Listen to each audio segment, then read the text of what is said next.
Okay, so this deck right here is basically PSYframes. It's just a little gimmick of having monsters that can attack directly and that remove themselves from your side of the field during your opponent's turn. So Skystarray can attack directly, and at the end of the battle phase, he banishes himself until your next turn where he comes back, which is great. I also have the Anuba White Rabbit, the spirit monster who can also attack directly, and since he's a spirit monster, he returns to your hand at the end of the turn.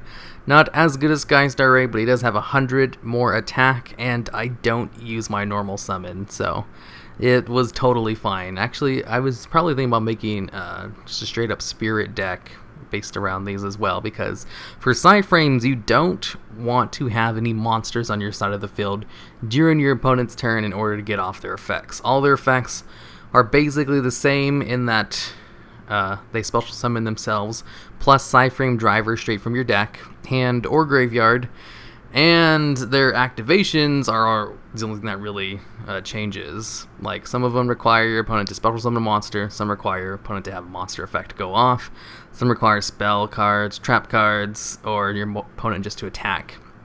So you get the drill. They all basically go off on different conditions, but they all basically have the same effect.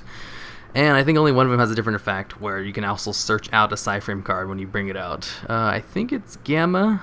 You can special summon this card from your hand in one PSYframe, and if you do destroy a monster, I don't remember which one it is. I think it's Alpha.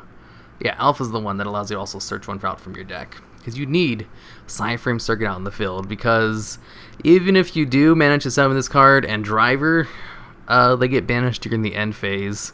So you can't really go into a Synchro summon unless you have the field spell card out, which lets you Synchro during your opponent's turn, which you absolutely need. Otherwise, you're just going to banish all your drivers and you won't be able to use your effects anymore. Or can you actually use your effects without driver? I don't know. It's never actually happened to me, so it's not that big of a deal.